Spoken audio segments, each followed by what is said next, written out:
کا جواب درخواست دیتے ہیں، پھر اس پر بحث ہوتی ہے، پھر وہ خارج و منظور ہوتی ہے، پھر اس کو آپ اپیل میں لے جاتے ہیں، جس سے آپ ایک اہم بات ہے، میں ایسی باتیں بتانے کی کوشش کر رہا ہوں۔ پانچواں پوائنٹ تو بہت ہی اہم ہے، وہ آپ نے ضرور سننا ہے، اور ہو سکتی ہے آربیٹریشن ہو سکتی ہے، ریکنسیلیشن ہو سکتی ہے، ہمیں منظور ہے، کوئی بات نہیں، تو وہ بھی ہونی چاہیے اس کے۔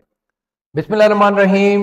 آج بہت ہی اہم ٹاپک آپ کی خدمت میں ڈسکس کرنا چاہتا ہوں، وہ یہ ہے کہ کیا دیوانی عدالت دیوانہ کر دیتی ہے، اور کون سے ایسے اہم پوائنٹس ہیں جس کو آپ فالو کر کے اپنے کیس کو جلد سے جلد ختم کریں، اور آپ دیوانی عدالت کو بھی اس طریقے سے چلائیں گے جیسے فوجداری کیس کا ٹرائل فوری طور پہ ہوتا ہے۔ تو آپ سے گزارش ہے کہ چینل ضرور سبسکرائب کریں، بیل آئیکن کو بھی ضرور کلک کر لیں۔ تمام دوستوں کے ساتھ یہ گزارش ہے کہ جب بھی آپ کبھی عدالت جاتے ہیں تو you should be well prepared. The first and foremost point کہ آپ کو پتہ ہونا چاہیے کہ آپ کون سے ڈاکومنٹس اور کون سی ایویڈنس پر آپ کیس فائل کر رہے ہیں۔ تو جب آپ کیس فائل کر رہے ہیں تو ہر چیز جو ہے ویل پریپیئرڈ ہونی چاہیے، اور ایسی پریپریشن ہونی چاہیے کہ ایک سیکوینس کے ساتھ دعویٰ ہو، اور دعویٰ ہو اس کا جواب دعویٰ جیسے ہی آئے تو فوری طور پہ اس کو آپ پیروی کریں۔ ذہن میں آپ یہ رکھا کریں کہ تھوڑی سی ایک دو پیشیاں تو لگتی ہی رہتی ہیں،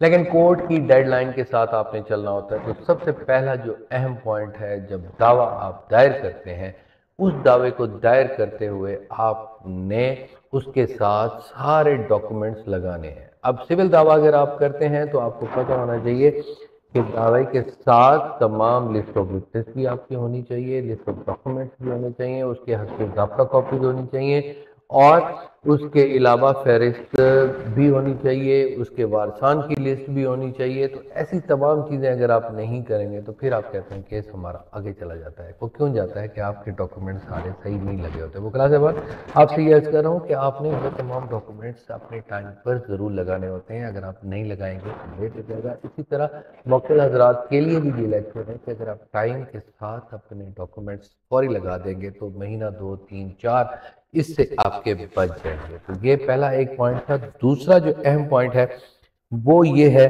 کہ آپ نے اپنے ٹارگٹ پر رہنا ہے، اس ٹارگٹ کو آپ نے اچیو کرنا ہے۔ تو درمیان میں ایسی چھوٹی موٹی درخواستیں، امینڈمنٹ کی درخواست آپ نے نہیں دینی ہے کہ یہ دعویٰ جو ہے اس کو امینڈمنٹ کر دیا جائے، یا مثال کے طور پر آپ کو مخالف ایک امینڈمنٹ کی اپلیکیشن دیتا ہے، وہ درخواست دیتا ہے، یا کوئی اور درخواست دیتا ہے، آپ اس کا جواب درخواست دیتے ہیں، پھر اس پر بحث ہوتی ہے، پھر وہ خارج و منظور ہوتی ہے، پھر اس کو آپ اپیل میں لے جاتے ہیں، جس سے آپ کو کوئی نقصان نہیں ہو رہا۔ آپ اس کو ایڈمٹ کریں کہ ٹھیک ہے جی، انہوں نے درخواست دی ہے، ہمیں منظور ہے، کوئی بات نہیں۔ تو وہ تو ایک سمپل سی اپلیکیشن دے کر اس کا کیا ہوتا ہے طریقہ کار، اپلیکیشن دی، وہ خارج ہوئی، اپیل میں گئے، وہ 6 مہینے لگ گئے، اپیل وہ خارج ہوئی، ہائی کورٹ میں گئے، چھوٹا موٹا سٹے کرا لیا اور چھوڑا لیا۔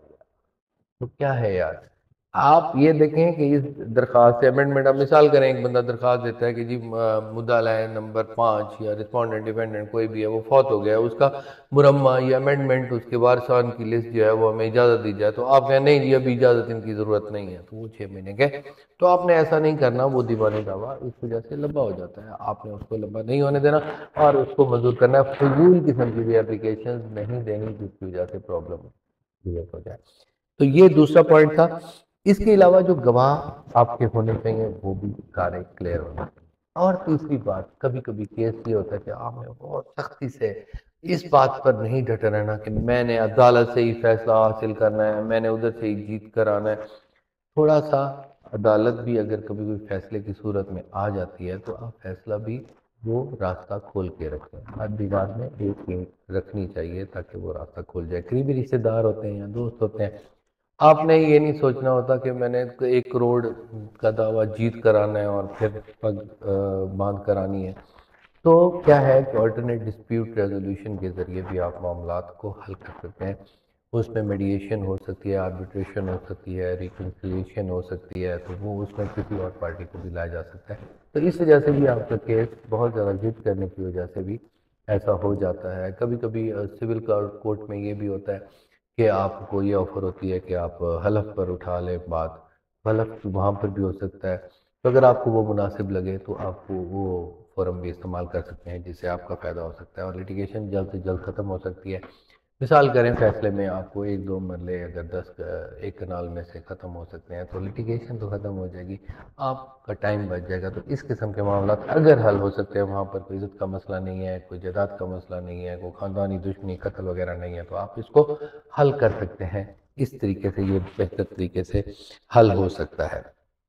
اس کے علاوہ جو ہے وہ آپ نے ایک اہم بات ہے، میں ایسی باتیں بتانے کی کوشش کر رہا ہوں، 5واں پوائنٹ تو بہت ہی اہم ہے، وہ آپ نے ضرور سننا ہے اور اس ویڈیو تک آخر میں جانا ہے۔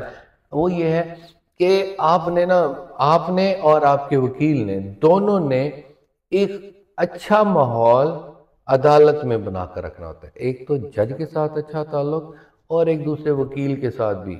آپ کا موکل یا آپ خود وکیل جیسے ہی باہر نکلے اس کو کہ ہاں جی تھوڑا کی بڑھیا ہے، پھر ویکھیا کی ہویا ہے نہیں کر دیتا میں دونوں، وہ آپ کیا کریں گے کہ اس کو تھوڑا غلط بات پہ لگا رہے ہیں، وہ پھر آپ کے خلاف جذباتی ہو جائے گا، انہوں نے کہا اچھا پھر تو ہی کیوں فیصلہ کر کے دکھا دے۔ تو آپ نے یوں ایسی ٹانٹ مار دی اپنے موکل کو، یا اپنے موکل کے ذریعے یا دوسرے وکیل کو، آپ کے مخالف وکیل نے یا آپ کے بندے نے دوسرے مخالف وکیل کو کوئی ٹانٹ مار دی، تو وہ وکیل یہ برداشت نہیں کرتا کہ مجھے کوئی بات آپ نے غلط کہے، تو وہ پھر آپ کے کیس کو خراب کرنے کی کوشش کرتا ہے، آپ کو تنگ کرنے کی کوشش کرتا ہے، وہاں ہٹ کرنے کی کوشش کرتا ہے جہاں آپ کو تکلیف ہوتی ہے۔ وہ تکلیف کہاں ہوتی ہے؟ جہاں کیس آگے کی طرف چلتا ہے۔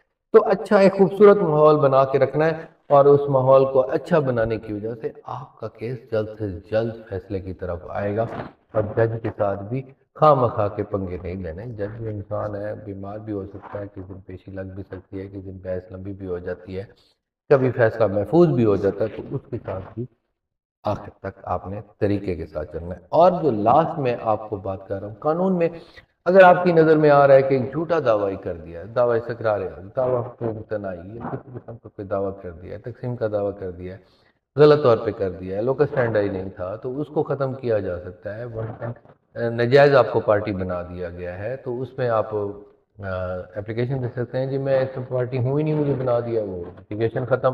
مثال کے طور پر آپ نے کسی کو غلط بنا دیا، دوسرا کہتا ہے جی میں اس میں پارٹی نہیں ہوں، تو کہہ دیں گے جی یہ اس میں پارٹی نہیں ہے، اس کو باہر نکال دیں۔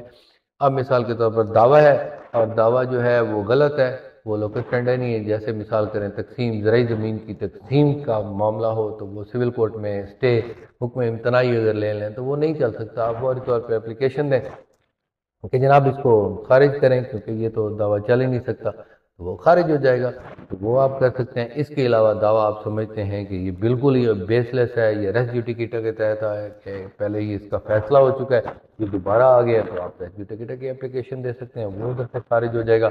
یا ٹوٹلی آپ کی نظر میں آ رہا ہے کہ ڈاکومنٹ بھی غلط ہے، 711 کی اپلیکیشن دے سکتے ہیں، اس سے بھی دعویٰ خارج ہو سکتا ہے۔ اسی طرح اگر علاقہ مجسٹریٹ کے پاس کوئی کیس چل رہا ہے تو 249 کی آپ اپلیکیشن دے سکتے ہیں، جس سے آپ کا ٹوٹل ہو سکتا ہے، سیشن کورٹ میں ہے تو 265 کی اپلیکیشن دے سکتے ہیں۔ تو بہت ساری ایسی باتیں ہیں جس کو آپ سٹیپ بائی سٹیپ استعمال کر کے کیس کو فوری طور پہ ختم کر سکتے ہیں۔ یہ تھی ہماری ویڈیو، اگر آپ کو پسند آئی تو اس کو لائک کیجیے گا، انشاءاللہ نیکسٹ ویڈیو میں پھر آپ کی خدمت میں حاضر ہوں گے۔